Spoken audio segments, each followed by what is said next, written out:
The more you try to please people, the more they will step on you. Machiavelli once said, "It is better to be feared than loved, if you cannot be both." It may seem like a heavy statement, but think about it. How many times has excessive kindness opened doors for others to take advantage? The nice guy syndrome is nothing more than the embodiment of this dilemma, where the pursuit of approval and acceptance can, in fact, put you in a vulnerable position. Today, we're going to talk about this and how not to be crushed by society. Machiavelli once said, "It is better to be feared than loved." Why? It's not because being a tyrant or cruel is appealing, but because people are unpredictable and self-centered.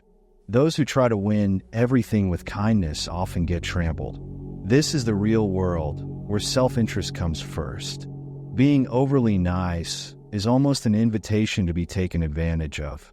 Deep down, most people want you around, as long as you're not doing better than they are. It's harsh, but it's the truth. Those who only play the kindness game end up as doormats. And if you don't command respect, no one will respect you.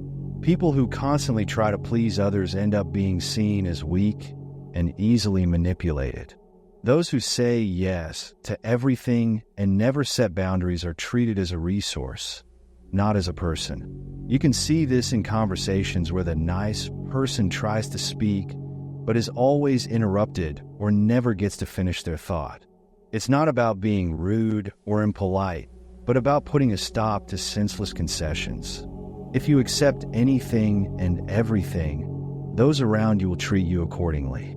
Respect isn't given, it's demanded.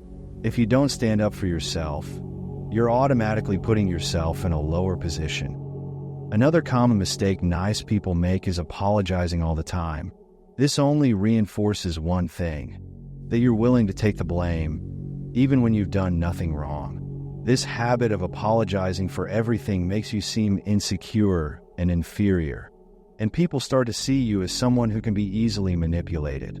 Imagine a coworker fails to deliver a crucial task for a project, and, to avoid getting into trouble, tells the boss you didn't complete your part.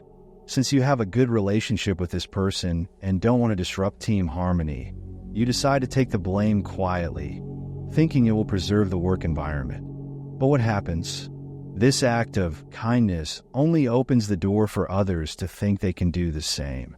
Your reputation starts to suffer, and slowly, the team and management begin to see you as someone who frequently makes mistakes, which can even limit your chances for growth within the company.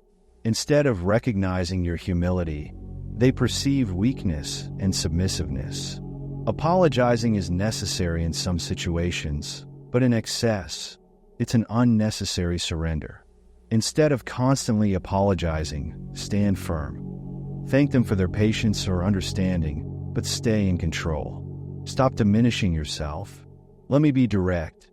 Trying to please everyone is the worst trap I ever fell into, and I don't want you to make the same mistake. I was always available, always ready to help, always putting others' needs above my own. And do you know what that brought me? Nothing. Only frustration and burnout. At first, you think that's the right way to earn respect and be liked. But the truth is, the more you live to please others, the less they value you. And how to protect yourself?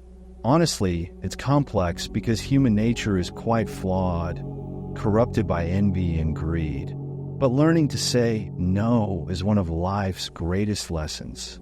People noticed that I was always available, always ready to help, so they took advantage. I never set boundaries. And you know what?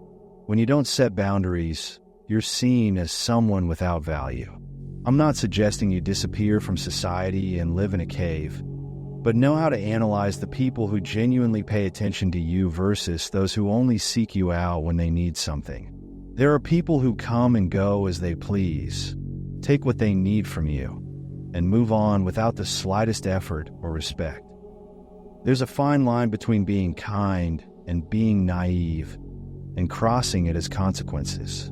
True kindness is conscious and authentic. It's helping others without sacrificing self-respect. Naivety, on the other hand, is believing that being good means accepting everything without considering its impact on your own life. Those who confuse the two put themselves in situations where they're exploited, ignored, and easily discarded. Being kind doesn't mean allowing others to cross your boundaries or take advantage of your generosity. So, learn to play the game of life wisely.